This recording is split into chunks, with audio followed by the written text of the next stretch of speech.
Hello students, welcome back to Teaching Booth. तो बेटा आज की क्लास में हम अपना स्टार्ट करने वाले हैं 11th क्लास मैथमेटिक्स का एक नया chapter number 8, that is sequence and series. ठीक है, चैप्टर का नाम क्या है? Sequence and series.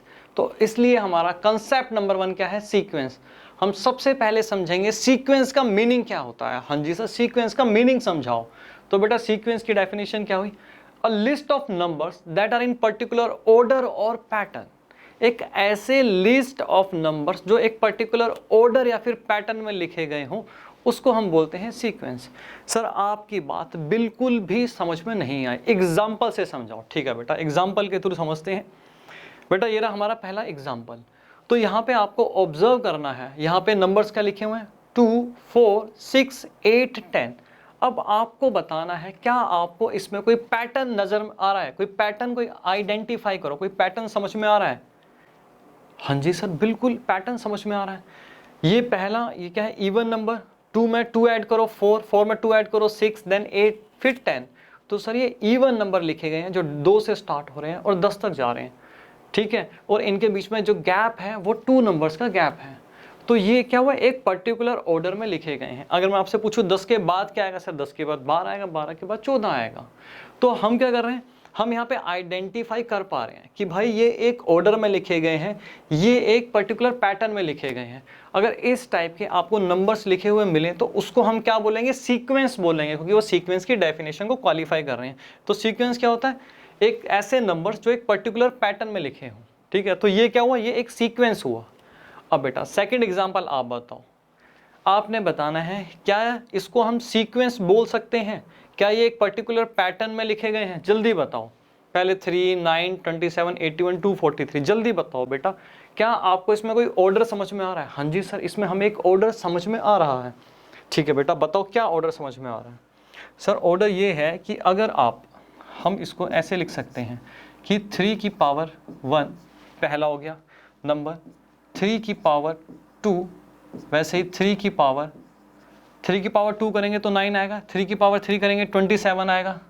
ठीक है, वैसे ही 3 की पावर अगर मैं 4 करूं तो 81 आ जाएगा। ठीक है, 3 की पावर अगर मैं 5 करूं तो क्या आ जाएगा? 243 आ जाएगा। तो अगर आप ये देखो तो क्या है? ये नंबर्स एक पर्टिकुलर पैटर्न में लिखे हुए हैं, एक पर्टिकुलर ऑर्डर में लिखे गए हैं। नेक्स्ट अगर नंबर में आपसे पूछो तो क्या होगा? सर 3 की पावर 6 होगा, उसके बाद 3 की पावर 7 होगा। तो क्या ये एक पर्टिकुलर पैटर्न में लिखे गए हैं? तो क्या हम इसको सीक्वेंस बोलेंगे? हाँ जी सर, सीक्वेंस बोलेंगे, क्योंकि ये सीक्वेंस की डेफिनेशन को क्वालिफाई कर रहा है। ये एक पर्टिकुलर ऑर्डर में लिखे गए हैं। It is sequence because it follows a pattern. Clear? हाँ जी सर, यहाँ तक बिल्कुल क्लियर। अब आप ये बताओ बेटा, जल्दी से मुझे ये बताओ, यहाँ पे आपको कोई ऑर्डर समझ में आ रहा है? आपको भैया ऑर्डर और पैटर्न आइडेंटिफाई करने पड़ेंगे। ठीक है, कि ऑर्डर है कि नहीं है। अगर कोई ऑर्डर नहीं है तो वो सीक्वेंस भी नहीं होगा, अगर वो ऑर्डर में नहीं है तो वो सीक्वेंस भी नहीं होगा। अब आप ये बताओ, ये किसी ऑर्डर में, किसी पैटर्न में लिखे गए हैं 1, 3, 7, 11, 18, 27, 48। जल्दी बताओ बेटा, जल्दी बताओ, लिखे गए हैं? नहीं सर, ये तो कुछ एक ऐसे ही रैंडम नंबर लग रहे हैं, इनमें कोई भी पैटर्न, कोई भी ऑर्डर नहीं है। पक्का बेटा? हाँ जी सर, बिल्कुल।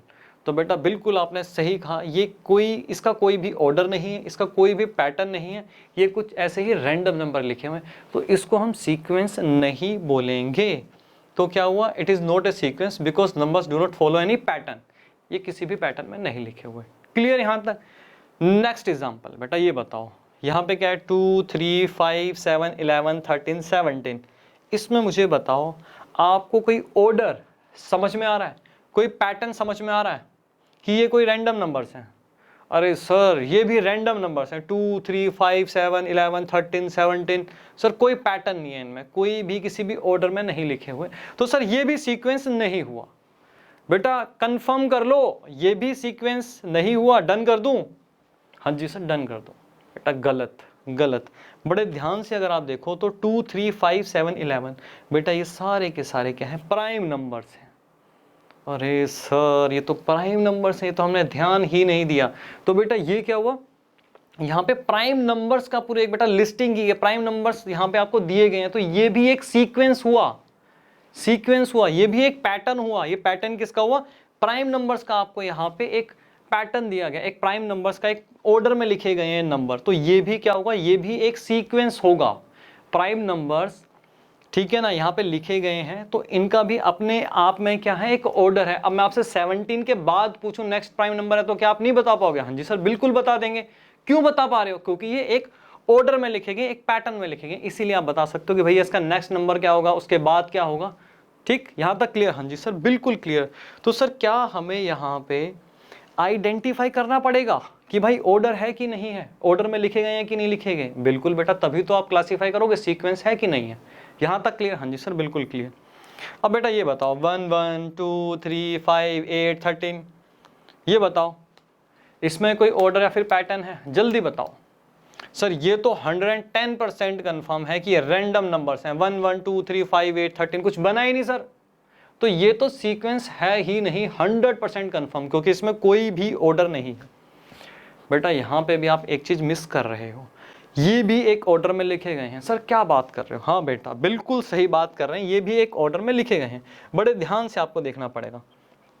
अब आप एक चीज देखो, आपको मैं लिख के बताता हूँ। ये फर्स्ट नंबर है, इसको ऐसे लिखो, ठीक है जी, इसको हम ऐसे ही लिखते हैं।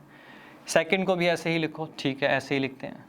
अब मुझे बताओ जो आपका ये थर्ड नंबर है, फर्स्ट सेकंड थर्ड नंबर है जो कि 2 है, ये कैसे आया? अभी देखो समझो, अगर आप इस 2 के जो प्रीसीडिंग 2 नंबर्स हैं उनको ऐड कर दो तो आपको 2 मिल जाएगा। सर समझ में नहीं आ रहा बेटा, कोई बात नहीं। ये 2 कैसे है? प्रीसीडिंग 2 टर्म्स को ऐड कर दूं तो मेरे पास 2 आ गया। देखो 1 + 1, ठीक। आगे चलते हैं। 3 कैसे आएगा? 3 कैसे है? प्रीसीडिंग 2 टर्म्स को ऐड कर दो तो आपके पास 3 आ गया। जैसे कि 1 + 2 को ऐड किया तो मेरे पास 3 आ गया। 5 कैसे है? प्रीसीडिंग 2 टर्म्स को ऐड किया तो मेरे पास 5 आ गया। 2 + 3, अरे सर ये तो बहुत टफ है, इसको हम कैसे आइडेंटिफाई करते हैं? बेटा बिल्कुल, जैसे 8 है, कैसे आया? 5, हाँ 8 कैसे आएगा? 5, 3 + 5 को ऐड कर दोगे, प्रीसीडिंग 2 टर्म्स को ऐड कर दोगे तो आपके पास 8 आ जाएगा। ठीक है, 3 + 5 आपके पास 8 आ गया। अब 13 कैसे आया? 5 + 8 आपके पास 13 आ गया। हाँ जी, तो बेटा मुझे अब बताओ ये एक ऑर्डर में लिखे गए हैं कि नहीं लिखे गए? ये एक पैटर्न में लिखे गए हैं कि नहीं लिखे गए? हाँ जी सर बिल्कुल एक पैटर्न में लिखे गए हैं। अगर मैं आपसे नेक्स्ट नंबर पूछूं तो आप बता सकते हो ना, 13 + 8 करोगे तो आपके पास नेक्स्ट यहाँ पे नंबर आ जाएगा। तो ये क्या हुआ? ये भी एक पैटर्न हुआ। क्लियर हुआ? हाँ बेटा आगे आप देखना, इसको हम समझेंगे। ये होती है फिबोनाची सीक्वेंस। सर क्या बोला? दोबारा बोलो। फिबोनाची सीक्वेंस इसको बेटा हम बोलते हैं। आगे हम इसको स्टडी भी करेंगे, ठीक। तो ये भी क्या हुआ? ये भी एक सीक्वेंस हुआ, ठीक। तो आप फटाफट बेटा इसको नोट करो, फिर हम चलते हैं आगे। जल्दी से नोट करो इसे, आगे चलते हैं बेटा। अब यहाँ पे हम देखते हैं जो सीक्वेंस है हमारे पास, 2 टाइप के बेटा हमारे पास यहाँ पे सीक्वेंस आएंगे। एक आएंगे फाइनाइट सीक्वेंस, एक इनफाइनाइट सीक्वेंस। सर इसके नाम से ही समझ गए कि भाई फाइनाइट सीक्वेंस क्या होंगी। फाइनाइट सीक्वेंस वो सीक्वेंस होंगे जिन सीक्वेंस के हम नंबर ऑफ टर्म्स काउंट कर सकें। टर्म्स क्या होती हैं? जैसे फर्स्ट टर्म हो गई, second, third, fourth, fifth, six. इस सीक्वेंस में टोटल नंबर ऑफ टर्म्स कितनी हुई? 6 हुई। ये हम काउंट कर पा रहे हैं तो इसलिए हम इसको बोलेंगे फाइनाइट सीक्वेंस, ठीक है बेटा। अगर आप यहाँ पे देखो तो 10 12 के बाद यहाँ पे क्या होगा बेटा? ये 3 डॉट, इसका मतलब हुआ इन्फिनाइट तक ये सीक्वेंस जा रहा है, ठीक है ना। जिसमें हम नंबर ऑफ टर्म्स को काउंट नहीं कर पाते जिस सीक्वेंस में, उसको हम बोलते हैं infinite sequence. Sir very very easy, ठीक है। अब हमें बड़ा बेटा एक इंपॉर्टेंट चीज समझनी है। अच्छा सर इंपॉर्टेंट चीज की अब बात हो रही है बेटा, बिल्कुल। अब क्या रहा है? Right the journal term of the following sequences. तो कुछ हमें सीक्वेंस दिए गए हैं जिसकी हमें जर्नल टर्म लिखनी है। सर वो क्या होता है बेटा? वही तो हमें यहाँ पे समझना है। जर्नल टर्म को हम nth टर्म भी बोलते हैं, ठीक है ना।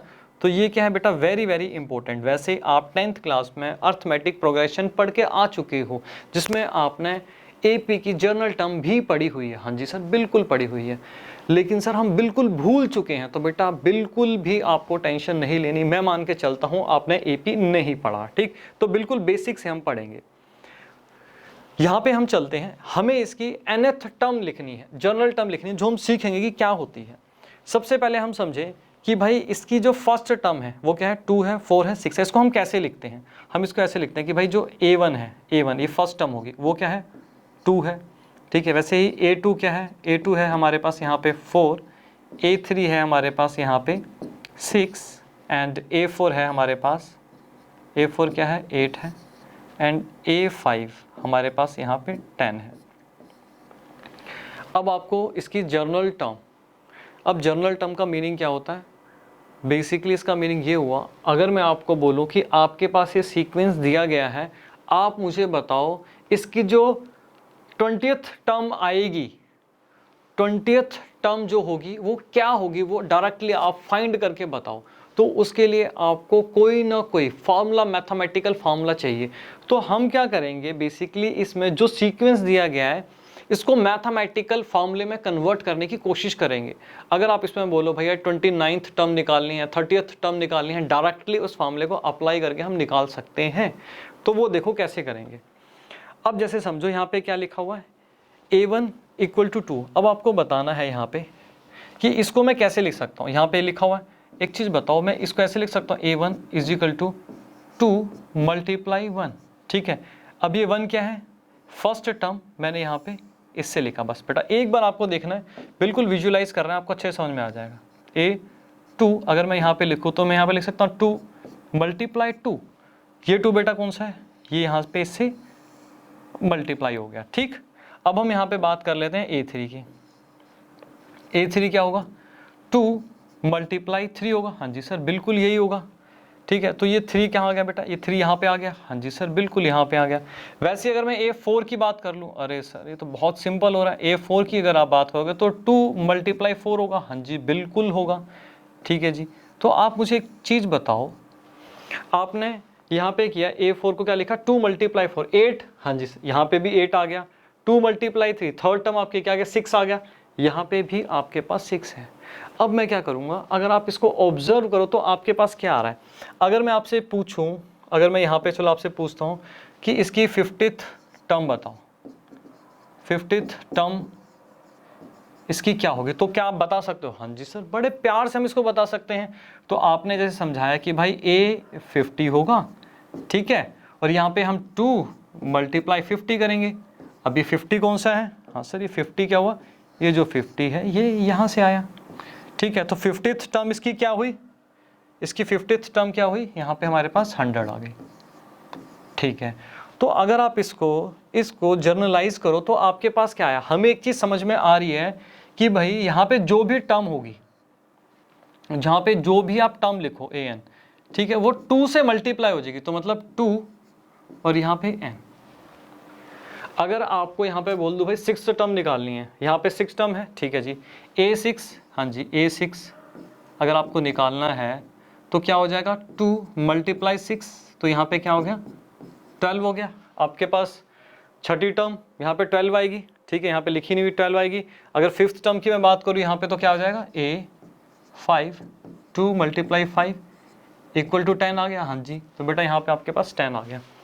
तो इसमें बेसिकली nth टर्म जिसको हम बोलते हैं जर्नल टर्म आपके पास क्या आई, यहाँ पे बेसिकली बेटा जर्नल टर्म आपके पास क्या आई, ये आप बोल सकते हो कि आपके पास ये जो है ये आपके पास जर्नल टर्म आई।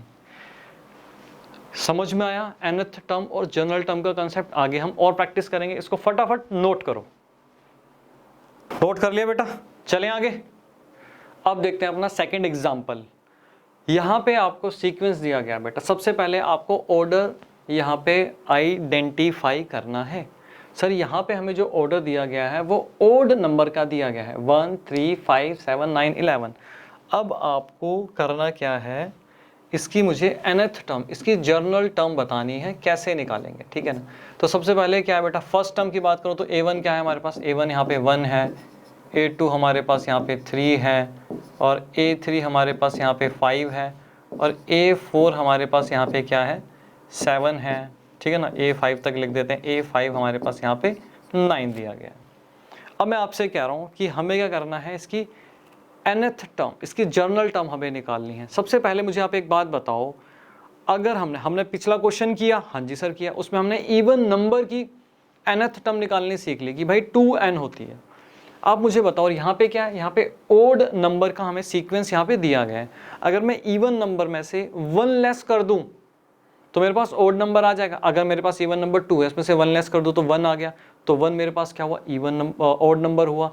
ठीक है, 4 में से अगर मैं 1 लेस कर दूँ मेरे पास 3 आ गया। ठीक है, वो मेरे पास ओड नंबर हुआ। सर आपकी बातें समझ में नहीं आ रही बेटा, यहाँ पे बोर्ड पे देखो तब समझ में आएंगी। अब जैसे मान के चलो A1, ठीक है ना, इसको मैं ऐसे लिख सकता हूँ, इसको हम लिखते हैं 2 × 1 - 1।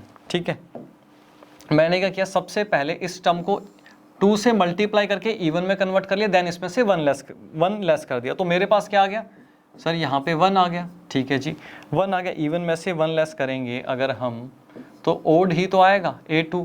तो इसको पहले मैं इवन में कन्वर्ट कर लेता हूँ, 2 × 2। ठीक है, तो ये 2 क्या है, ये 2 है यहाँ पे ये, तो इसमें से क्या करेंगे, -1 अगर मैं कर देता हूँ तो मेरे पास क्या आएगा, 3 आएगा। हाँ जी सर, अब कुछ समझ में आ रहा है कि आप क्या बोल रहे थे। ठीक है, 2 × 3 -1, तो यहाँ पे क्या आ जाएगा, 5 आ जाएगा। हाँ जी सर, बिल्कुल 5 आ जाएगा। तो यहाँ पे ये 3 कौन सा है बेटा, ये 3 ये हो गया। वैसे ही अगर मैं आपसे कहूँ इसकी 4th टर्म बताओ क्या होगी, 4th टर्म बताओ क्या होगी, तो 2 × 4 -1, यहाँ पे क्या आ गया, 7 आ गया। हाँ जी सर, 7 आ गया। ठीक है, तो ये 4 क्या बेटा यहाँ पे, तो सबसे पहले मैंने क्या किया, टर्म को, जो भी टर्म थी उसको 2 से मल्टीप्लाई करके इवन में कन्वर्ट करके -1 कर दिया। 1 3 5 7 मेरे पास आ गया।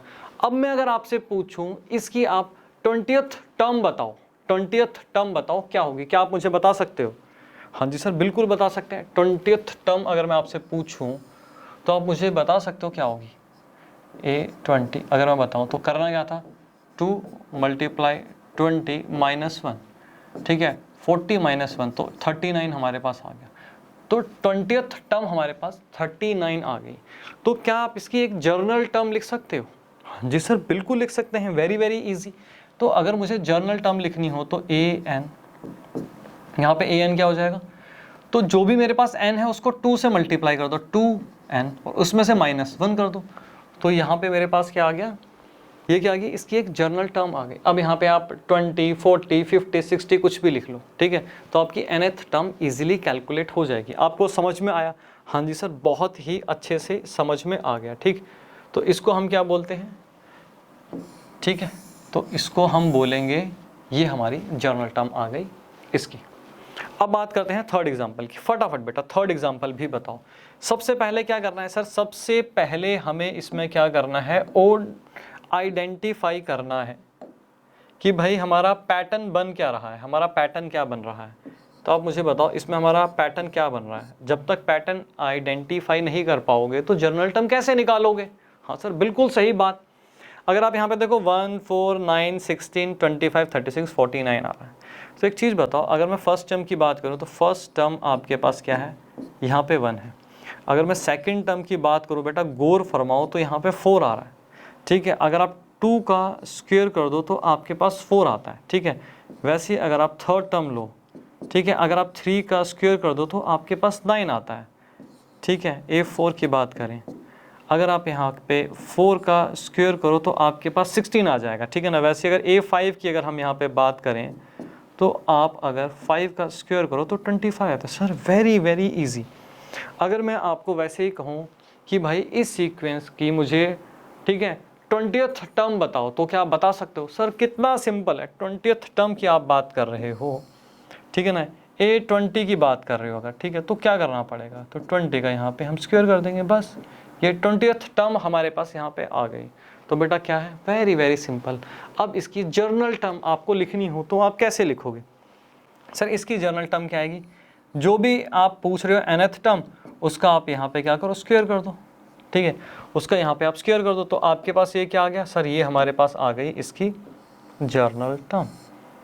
क्लियर, ये इसकी जर्नल टर्म हमारे पास आ गई। तो यहाँ पे हमने क्या किया, जर्नल टर्म को निकालना सीखा कि भाई जर्नल टर्म हम कैसे निकालते हैं और nth टर्म क्या होती है। कॉपी करो बेटा जल्दी, फिर चलते हैं आगे। नोट कर लिया बेटा, चलते हैं आगे। अब यहाँ पे हमें छोटा सा एक डिफरेंस समझना है कि भाई सीक्वेंस और प्रोग्रेशन में क्या डिफरेंस है। 10th क्लास में आपने अर्थमेटिक प्रोग्रेशन पढ़ा हुआ है। बच्चों को लगता है कि भाई सीक्वेंस और प्रोग्रेशन दोनों का मीनिंग सेम है, बट ऐसा नहीं है, दोनों में डिफरेंस है, छोटा सा समझना बहुत ज़रूरी है। ठीक, पहले हम ये एग्जाम्पल के थ्रू समझते हैं, आपको अच्छे से समझ में आएगा। आप मुझे बताओ यहाँ पे 2, 3, 5, 7, 11, 13, 17 यहाँ पे दिया गया, यहाँ पे आपको कोई ऑर्डर, कोई पैटर्न समझ में आ रहा है? हाँ जी सर बिल्कुल, यहाँ पे प्राइम नंबर का पैटर्न हमें दिया गया है, तो ये हमारा सीक्वेंस हुआ। हाँ जी सर बिल्कुल सीक्वेंस हुआ, आपने समझाया कि भाई प्राइम नंबर्स अगर हमें एक ऑर्डर में दिए गए हैं तो वो सीक्वेंस होंगे। यहाँ तक क्लियर? हाँ जी। आपको क्या करना है, right the journal term of the sequence, आपको इसका एक जर्नल टर्म लिखनी है। तो बेटा प्राइम नंबर, अगर मैं आपको बोलूं कि 20th मुझे बताओ 20th प्राइम नंबर कौन सा होगा, तो आप मुझे बता सकते हो? क्या आप इसकी जर्नल टर्म लिख सकते हो? पॉसिबल ही नहीं है, प्राइम नंबर की जर्नल टर्म निकालना पॉसिबल ही नहीं है। तो बेटा सीक्वेंस और प्रोग्रेशन में यही सबसे बड़ा डिफरेंस हो जाता है। तो जो सीक्वेंस होता है, सीक्वेंस में हम मैथमेटिकल फॉर्मूले के थ्रू भी उसको लिख सकते हैं और वर्बल डिस्क्रिप्शन के थ्रू भी लिख सकते हैं। यहाँ पे मैं सीक्वेंस क्या बोल सकता हूँ, मैं बोल सकता हूँ भाई ये सीक्वेंस है। कौन सा सीक्वेंस है? ये भाई प्राइम नंबर्स का सीक्वेंस है, यहाँ पे हमें दिया गया है, ठीक है ना। प्राइम नंबर्स का एक तरीके से यहाँ पे हमें सेट दिया गया, हम ये भी बोल सकते हैं, लेकिन हम इसकी जर्नल टर्म नहीं लिख सकते। तो सीक्वेंस में दोनों चीजें आ जाती हैं, ठीक है ना। आप वर्बल डिस्क्रिप्शन के थ्रू भी लिख सकते हो, आप एक स्पेसिफिक फॉर्मूले के थ्रू भी उसको रिप्रेजेंट कर सकते हो सीक्वेंस में। यहां तक क्लियर? हाँ जी सर। बट प्रोग्रेशन में ऐसा नहीं है। प्रोग्रेशन में क्या होगा, प्रोग्रेशन का मीनिंग क्या होता है, वो सभी सीक्वेंस जिसको हम मैथमेटिकली लिख सकते हैं, मैथमेटिकल रिप्रेजेंट कर सकते हैं, उसकी nth टर्म को, उसकी जर्नल टर्म को मैथमेटिकली लिख सकते हैं, उसको हम प्रोग्रेशन बोलेंगे। यहां तक क्लियर हुआ? हाँ जी सर, बहुत अच्छे से क्लियर हुआ। तो प्रोग्रेशन क्या हुआ, वो सभी सीक्वेंस जिसकी हम जर्नल टर्म लिख सकते हैं उसको हम प्रोग्रेशन कहेंगे। तो अगर मैं ये बात करूं, जो ये वाला सीक्वेंस आपको दिया गया है इसको हम प्रोग्रेशन नहीं बोलेंगे, क्योंकि इस वाले केस में आप इसकी जर्नल टर्म फाइंड नहीं कर सकते। तो ये सीक्वेंस तो है बट प्रोग्रेशन नहीं है, ये डिफरेंस था। ठीक, इसको फटाफट एक बार छोटा सा हम इसको यहाँ पे नोट भी कर लेते हैं, क्योंकि बेटा आप भूल जाओगे जब 2 महीने बाद रिवाइज करोगे। तो सीक्वेंस कैसे लिख सकते हैं हम? सीक्वेंस हम यहाँ पे लिख सकते हैं कि भाई सीक्वेंस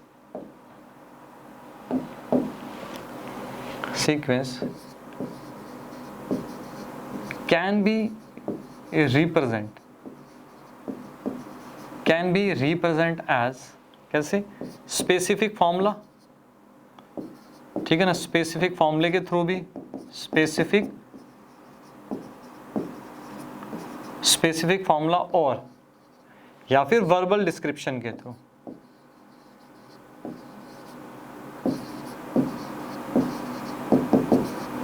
या फिर वर्बल डिस्क्रिप्शन के थ्रू। अब यहाँ पे प्रोग्रेशन में क्या लिख सकता हूँ, दो सीक्वेंसेस, वो सभी sequences, those sequences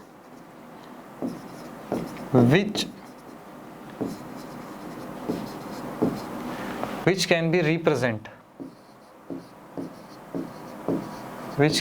represent as mathematical formula।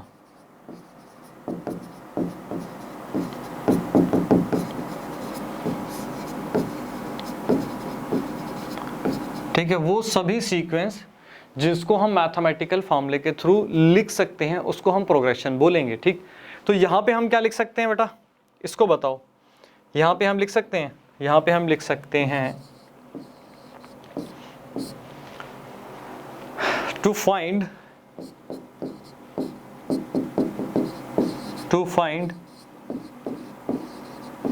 Journal term of prime number, general term of prime numbers is not possible। ठीक है, therefore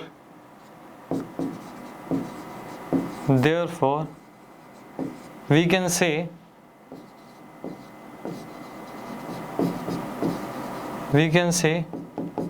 it is a sequence. ये सीक्वेंस तो है, it is sequence, but not a progression, but not a progression. Clear हुआ दोनों में difference? हाँ जी सर, अच्छे से एकदम क्लियर हुआ। नोट करो बेटा इसे, चलते हैं फिर आगे। अब देखते हैं हम टाइप्स ऑफ सीक्वेंसेस, कुछ इंपॉर्टेंट सीक्वेंसेस कौन कौन सी हैं। यहाँ पे आप देख सकते हो arithmetic sequence, geometric sequence, harmonic sequence, Fibonacci sequence, square number sequence, cube number sequence. आपके सिलेबस की अगर मैं बात करूँ तो बेटा आपके सिलेबस में जो फोकस किया गया है, आपके सिलेबस में सिर्फ और सिर्फ जो फोकस किया गया है वो किया गया है जियोमेट्रिक सीक्वेंस पे। ठीक, तो अभी हम जितनी भी ये सीक्वेंस मैंने लिखी हुई हैं इसका हम एक ओवरव्यू लेंगे। अगर आप सीक्वेंस एंड सीरीज चैप्टर पढ़ रहे हो तो आपको सीक्वेंस के बारे में एक ओवरव्यू होना चाहिए कि भाई हाँ फिबोनाची सीक्वेंस क्या होती है, स्क्वायर नंबर सीक्वेंस क्या होती है। इन सब का हम एक nth टर्म, जनरल टर्म निकालने की यहाँ पे कोशिश करेंगे। ठीक, और इसके ऊपर हम डिटेल डिस्कशन करेंगे नेक्स्ट क्लास में। तो स्टार्ट करते हैं बेटा अपना, ये नोट कर लेना एक बार। सबसे पहले हम बात करते हैं अर्थमेटिक सीक्वेंस, जो आपने 10th क्लास में पढ़ा हुआ है। नहीं सर, 10th क्लास का जो भी पढ़ा है सब हम भूल चुके हैं। बिल्कुल ठीक है बेटा, बिल्कुल मुझे यही उम्मीद है आपसे। बिल्कुल हम बेसिक से पढ़ेंगे इसको। सबसे पहले हम यहाँ पे समझते हैं कि भाई अर्थमेटिक सीक्वेंस क्या होती है। तो हम लिख लें पहले यहाँ पे A1 क्या है, हमारे पास 1 है, A2 हमारे पास क्या है 4 है, A3 हमारे पास क्या है 7 है, A4 क्या है हमारे पास यहाँ पे 10 है।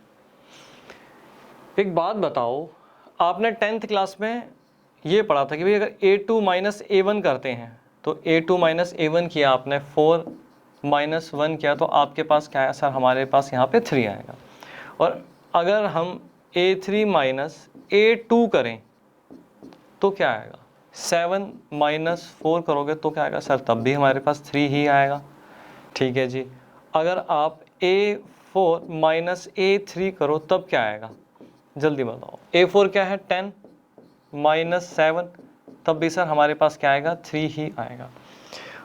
10th क्लास में आपने क्या पढ़ा था कि भाई अर्थमेटिक सीक्वेंस एक वो सीक्वेंस होता है जिसका जो कॉमन डिफरेंस होता है वो क्या होता है, हमेशा सेम होता है।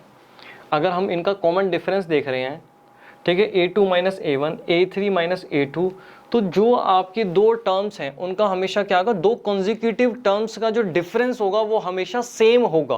कुछ याद आया? हाँ जी सर, बिल्कुल याद आया। तो बेटा हम इसको क्या लिखते थे, ये क्या था, इसको हम बोलते थे common difference. Common difference, common difference कैसे, which is represented by D।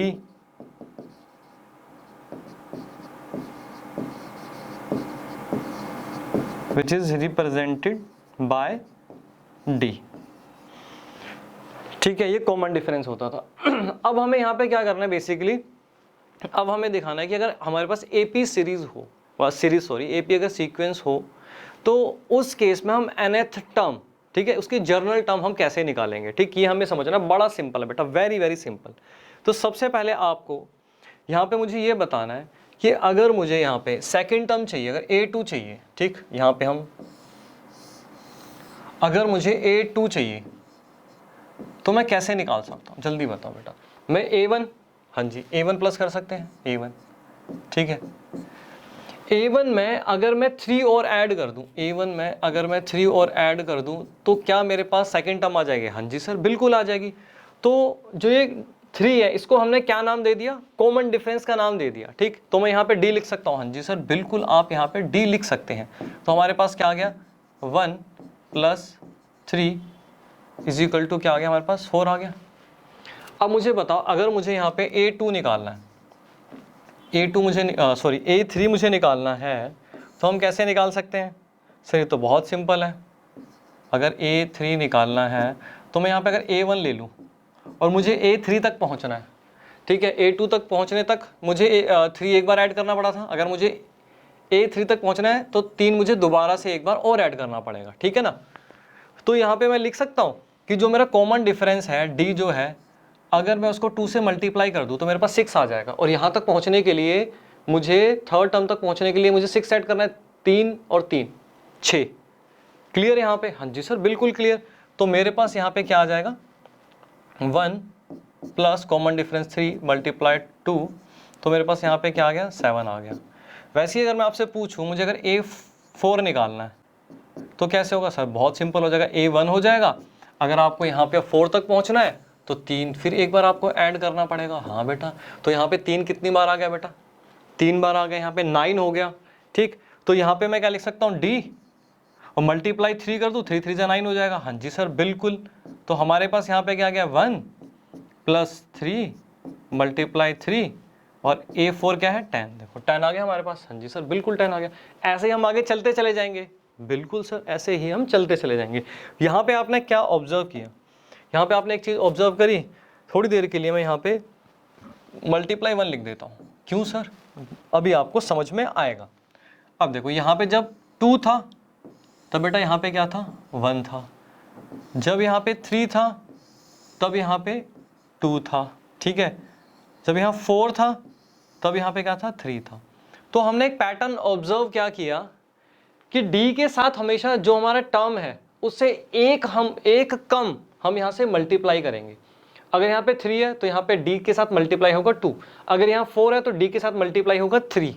तो यहाँ से हम इस ऑब्जर्वेशन से क्या हम इसकी जर्नल टर्म लिख सकते हैं? हाँ जी सर बिल्कुल लिख सकते हैं। तो बेटा इसकी जर्नल टर्म क्या होगी जल्दी से बताओ। अगर मैं इसकी जर्नल टर्म लिखूं तो मेरे पास इसकी जर्नल टर्म क्या आएगी? अगर मैं जर्नल टर्म की बात करूं तो जर्नल टर्म क्या आएगी इसकी? जल्दी बताओ। ऑब्जर्वेशन से आपने क्या समझा?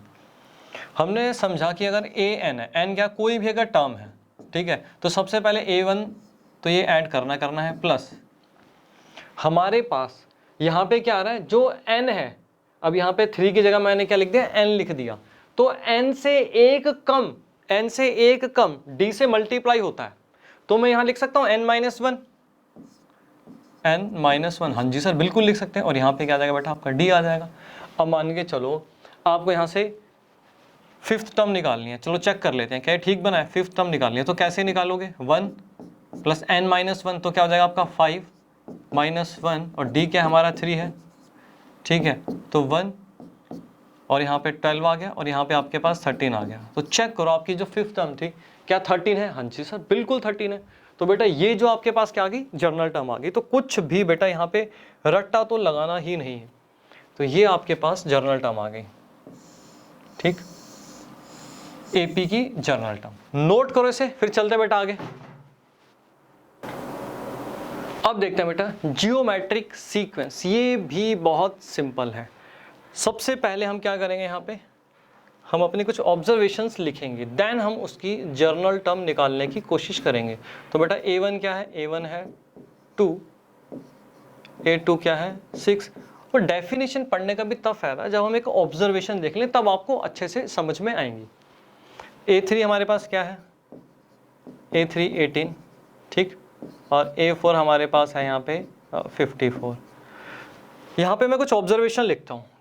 A2 डिवाइडेड बाय, अगर मैं A1 करूँ, सर ऐसा क्यों कर रहे हो बेटा? थोड़ा सा आपको इंतज़ार करना पड़ेगा। 6/2 तो हमारे पास यहाँ पे क्या है 3 आया, ठीक, और A3 डिवाइडेड बाय A2 हमारे पास क्या आएगा 18 डिवाइडेड बाय 6, तो हमारे पास क्या आया 3 आया। वैसे ही अगर मैं करूँ यहाँ पे A4 डिवाइडेड बाय A3 तो हमारे पास क्या आएगा 54 डिवाइडेड बाय 18। यहाँ पे भी क्या है 3 आया। ओहो सर कुछ समझ में आ रहा है, यहाँ पे भी कुछ सेम निकल रहा है। हमने एपी में क्या पढ़ा था? एपी में पढ़ा था दो कॉन्जिक्यूटिव टर्म्स के बीच का जो डिफरेंस होता है वो हमेशा सेम होना चाहिए। और जीपी में क्या होता है? जीपी में दो कॉन्जिक्यूटिव टर्म्स के बीच का जो रेशो होता है वो सेम होना चाहिए। तो ये बेटा दोनों में डिफरेंस है। सब थोड़ा सा और अच्छे से समझाओ बेटा। बिल्कुल अच्छे से समझाएंगे। तो बेसिकली हमारे पास ये क्या निकला? ये निकला common ratio. Common ratio two consecutive terms के बीच का एक कॉमन रेशो। इसको हम कैसे रिप्रेजेंट करते हैं? सबसे पहले लिखते हैं कॉमन रेशो। इसको हम बोलेंगे common ratio which is represented by R, which is represented by R. Clear? ये क्या है? Common ratio. अगर आपको अगर आप देखो इन दोनों टर्म्स में 6 डिवाइडेड बाई 2 करोगे तो आपके पास 3 आ रहा है, तो दोनों की कॉमन 2 कॉन्जिक्यूटिव टर्म्स की कॉमन रेशो क्या आ गई 3 आ गई। 16 डिवाइडेड बाई 6 करोगे तो क्या आ गया 3 आ गया। 54 डिवाइडेड बाई 18 करोगे 3 आएगा। 162 डिवाइडेड बाई 54 करोगे 3 आएगा। तो 2 कॉन्जिक्यूटिव टर्म्स की यहाँ पे जो रेशो है वो बिल्कुल सेम है, तो उसको हम बोलेंगे जियोमेट्रिक सीक्वेंस। समझ में आया यहाँ तक? हाँ जी सर, बिल्कुल अच्छे से समझ में आया। तो यहाँ बेटा मैं कुछ ऑब्जर्वेशंस लिखूंगा और उस ऑब्जर्वेशन से फिर हमें क्या करना है सर, उस ऑब्जर्वेशन से आप हमें जर्नल टर्म निकालना सिखाओगे बेटा, बिल्कुल।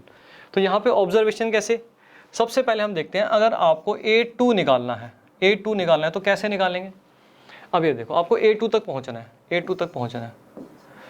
अगर मैं यहाँ पे A1 के साथ कुछ मल्टीप्लाई कर दूँ, मल्टीप्लाई क्या, अगर मैं यहाँ पे 2 कर दूँ और जो कॉमन रेशो क्या आ रही थी 3 आ रही थी, अगर कॉमन रेशो से मल्टीप्लाई कर दूँ तो क्या मैं 6 तक पहुँच जाऊँगा? हाँ जी सर बिल्कुल।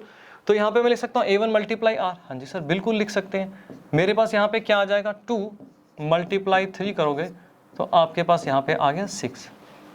अगर मैं आपसे पूछूँ A3 निकालना है, A3 निकालना है तो कैसे निकालोगे सर, हम यहाँ पे A1 और मल्टीप्लाई, जरा एक बार देखते हैं। अगर आपको यहाँ तक पहुँचना है, अब आपको यहाँ पे थर्ड टर्म तक पहुँचना है, ठीक है, तो 6 तक आ गया, आप 2 मल्टीप्लाई 3 और मल्टीप्लाई 3 अगेन कर दो यहाँ पे तो आपके पास 18 आ जाएगा। हाँ जी सर, 6 और 6 थी 18, 18 आ गया। इसका मतलब ये हुआ जो मेरे पास जो R है, R यहाँ पे कितनी बार आ गया, अगर आप यहाँ पे R देखो तो R 1 और 2 कॉमन डिफरेंस 2 बार आया, तो मैं यहाँ पे R का स्क्वायर लगा सकता हूँ। क्या हो जाएगा, 3 3 जा 9 हो जाएगा। हाँ जी सर बिल्कुल 3 3 जा 9 हो जाएगा। तो एक बार देखो सर, थोड़ा थोड़ा कन्फ्यूजन हो रही है बेटा, कोई भी कन्फ्यूजन नहीं होगी, तो कॉमन डिफरेंस का मैंने स्क्वायर लगा दिया, तो हमारे पास यहाँ पे क्या आ गया 18 आ गया। अब आप देखो A4, जल्दी से बेटा A4 भी देखो, अब आपको क्लियर हो जाएगा धीरे धीरे जैसे हम आगे चलेंगे। अब A1, अब मुझे आप एक चीज़ बताओ, अगर आपको 54 तक पहुँचना है, ठीक है, तो कैसे पहुँचोगे। अब मैं यहाँ पे मल्टीप्लाई 3 और कर दूँ, ठीक है ना, मल्टीप्लाई 3 और कर दूँ, 2 मल्टीप्लाई 3 18 तक पहुँच गए। अब 18 मल्टीप्लाई 3 कर दूँ तो आप 54 पहुँच जाओगे। हाँ जी सर बिल्कुल पहुँच जाएंगे। तो R कितनी बार आ गया, 1 2 3 बार यहाँ पे R आ गया। तो बेटा मैं यहाँ पे R 3 बार आ गया, तो R की पावर 3 हम लिख सकते हैं। हाँ जी सर बिल्कुल लिख सकते हैं। हाँ जी सर, अब थोड़ा थोड़ा हमें यहाँ पे समझ में आ रहा है कि आप कर क्या रहे हो।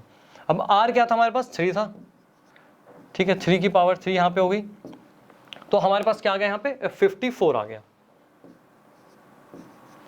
यहां तक क्लियर हुआ, समझ में आया। एक ऑब्जर्वेशन हमने क्या देखी, अब यहां से कुछ एक ऑब्जर्वेशन हम देखते हैं अपनी।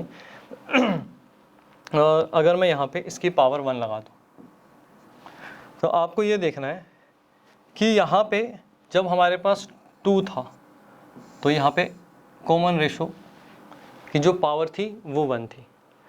जब यहाँ मेरे पास 3 आया तब यहाँ पे ये 2 आया, ठीक। जब यहाँ पे 4 आया तो बेटा यहाँ पे क्या आया, हमारे पास 3 आया। तो यहाँ से हम क्या एक जर्नल ऑब्जर्वेशन हमने यहाँ पे देखी, तो जर्नल टर्म हम लिख सकते हैं इस ऑब्जर्वेशन से। सर बड़े प्यार से लिख लेंगे, बहुत सिंपल, वेरी वेरी सिंपल, ठीक। आप देखो यहाँ पे जर्नल टर्म की हम बात करें, जर्नल टर्म की अगर हम बात करें तो क्या आएगा, अगर हमारे पास यहाँ पे हमें कोई भी nth टर्म निकालनी है, ठीक, तो A1 मल्टीप्लाई R, और R क्या है, R क्या है, जो हमारा n होगा उससे एक कम R की पावर होगी। अगर n हमारा 3 है तो R की पावर 2 है, n अगर हमारा 4 है तो R की पावर क्या है 3 है, तो उससे एक कम। तो यहाँ पे मैं लिख सकता हूँ कि मेरे पास फार्मूला क्या है, R की पावर n-1।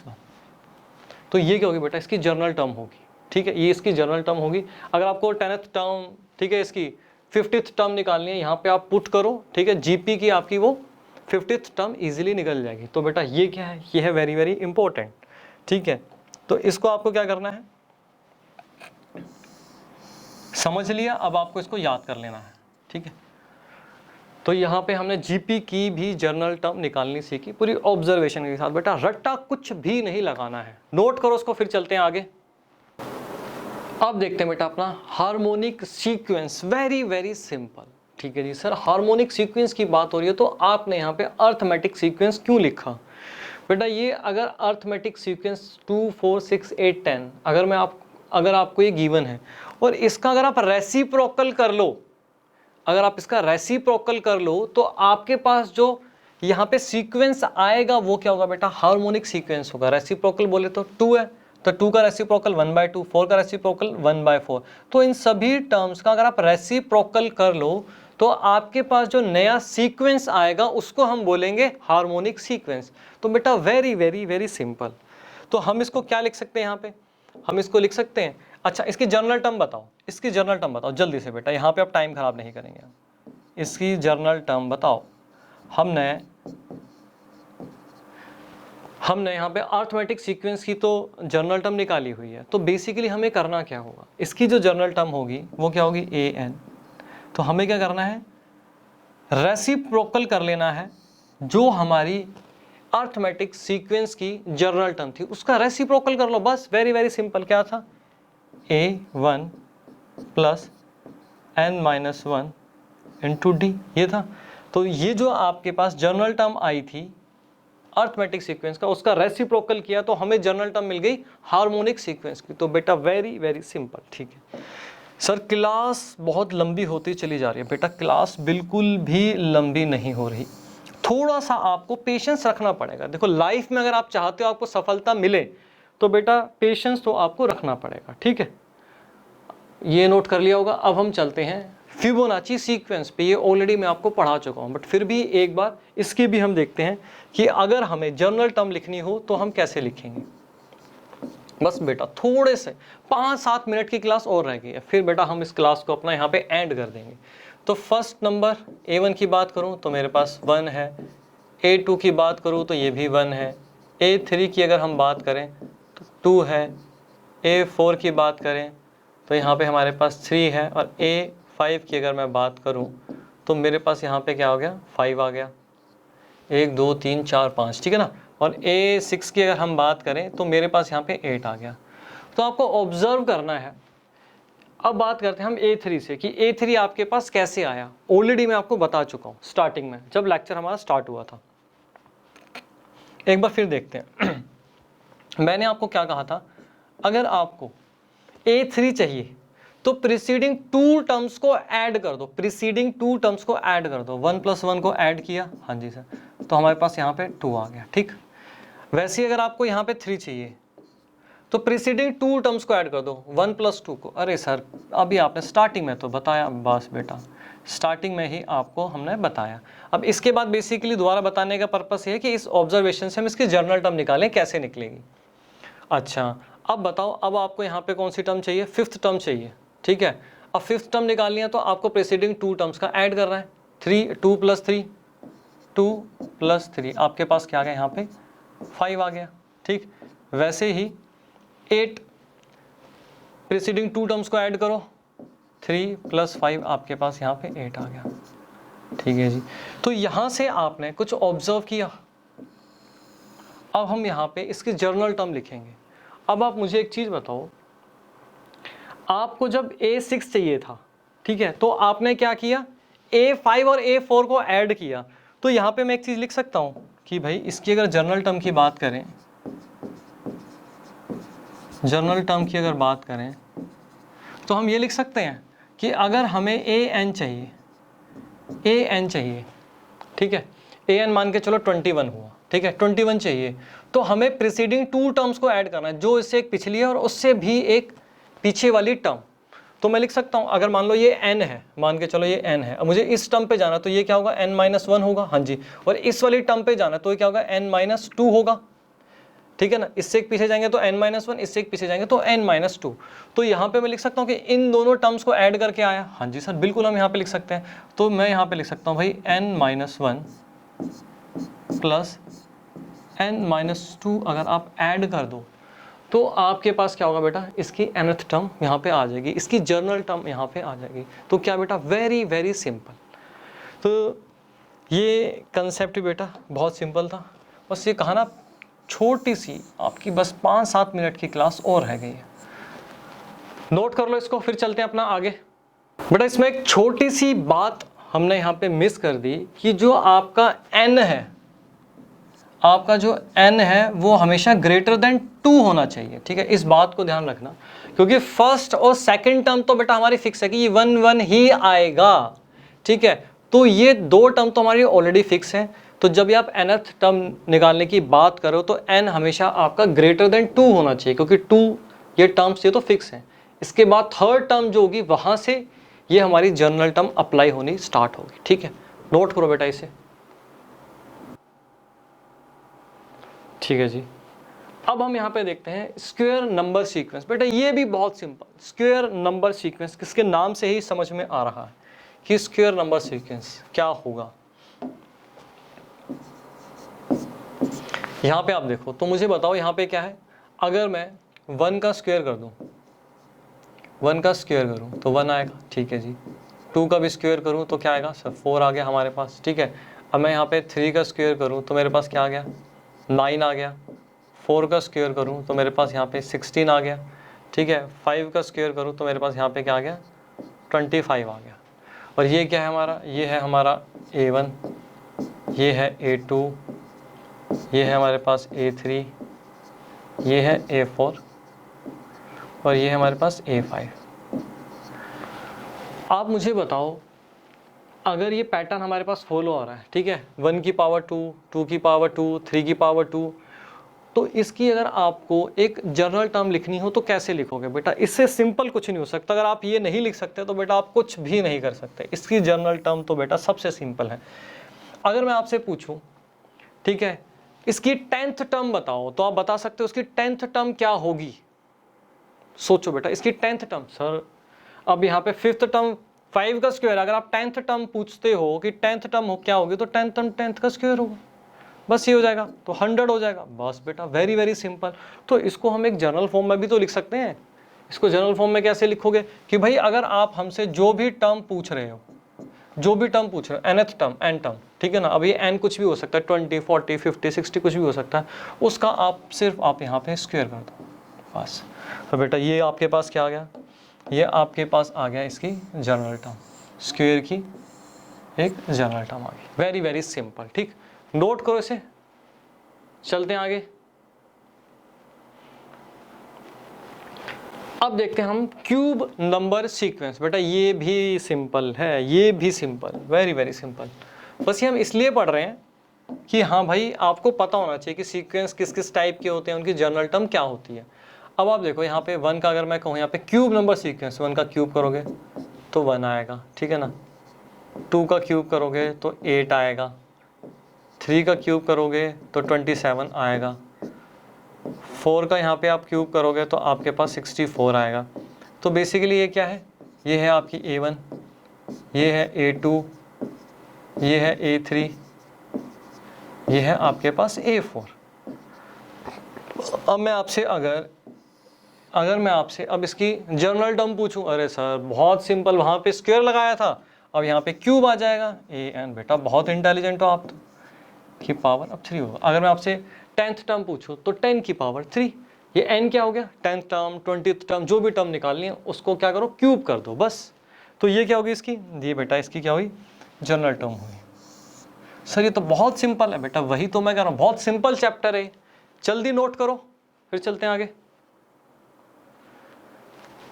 हाँ, अब हम बात कर लेते हैं यहाँ पे सीरीज की। बस बेटा छोटा सा कंसेप्ट, थोड़ा सा पेशेंस और सीरीज की बात कर लेते हैं। अब हमने सीख लिया कि भाई सीक्वेंस क्या होता है, हमें समझ में आया कितने टाइप की सीक्वेंस होती है, सीक्वेंस प्रोग्रेशन में क्या डिफरेंस होता है। अब हम आए फाइनली सीरीज के ऊपर। तो बेटा जितने भी आपने अभी सीक्वेंस पढ़े, जैसे कि अगर मैं छोटा सा यहाँ पे एग्जांपल लें, आपने पढ़ा ऐसे 2, 4, 6, 8, 10, ये हमारा फर्स्ट एग्जाम्पल था। अगर आप इसमें ये कोमा हटा के प्लस का साइन लगा दो, प्लस का साइन लगा दो, ठीक है, तो ये बेसिकली क्या बन जाएगा हमारा, ये बन जाएगी हमारी सीरीज। इसको हम क्या बोलेंगे, इसको हम बोलेंगे कि भैया ये क्या है, ये सीरीज है। तो सीक्वेंस जितनी भी आपने पढ़ी, अगर आप उन सब सीक्वेंस के बीच में जितने भी नंबर्स है प्लस का साइन अगर आप लगा देते हो, उन सबको प्लस कर देते हो, तो आपके पास, ठीक है, जो एक यहाँ पे पैटर्न बनेगा उसको हम बोलेंगे सीरीज। 2 + 4 + 6 + 8 + 10, अब हम इसको सीरीज बोलेंगे। तो वेरी वेरी सिंपल। अब हम यहाँ पे देखें, अगर हमारे पास जैसे कि यहाँ पे मैंने क्या लिखा, यहाँ पे मैंने 3 डॉट लगा दिए, ठीक, इसका मतलब क्या हुआ, ये इन्फिनाइट तक जा रही है। अगर कोई ऐसा पैटर्न जो इन्फिनाइट तक जा रहा हो, इन्फिनाइट तक जा रहा हो, ठीक है ना, तो उसको हम बोलेंगे सीरीज। लेकिन मान के चलो अगर मैं यहाँ पे 2 + 4 + 6 + 8 लिख दूँ बस, ठीक है, तो क्या इसको सीरीज बोलेंगे? तो क्या इसको सीरीज बोलेंगे? नहीं बेटा, ये क्या होगा, इसको हम बोलेंगे पार्शियल सम, सीरीज का ही एक हिस्सा जिसको हम बोलेंगे पार्शियल सम। हम इसको इन्फिनिटी तक नहीं लेकर गए, हमने सिर्फ 8 तक ही इसको प्लस करके दिखाया, तो इसको हम बोलेंगे पार्शियल सम। छोटे छोटे से बेटा ये वर्ड है, तो हम बोल सकते हैं इसको सीरीज बोलेंगे और इसको हम क्या बोलेंगे, इसको बोलेंगे हम पार्शियल सम, ठीक है। इसके नाम से ही पता चल रहा है, पार्शियल जो आधा है, जो अधूरा, ठीक है। अब यहाँ पे हमें देखना है कि हमारे पास जो सीरीज है, अर्थमेटिक सीरीज, जियोमेट्रिक सीरीज और स्पेशल सीरीज, तो बेटा ये जो दो हैं ये तो आपके सिलेबस से हो चुकी हैं डिलीट, बिल्कुल। हम बोलें कि ये तो है आपके सिलेबस से डिलीट, अर्थमेटिक सीरीज आपके सिलेबस से डिलीट कर दिया गया है, ठीक है, और स्पेशल सीरीज भी आपके सिलेबस से डिलीट कर दिया गया है।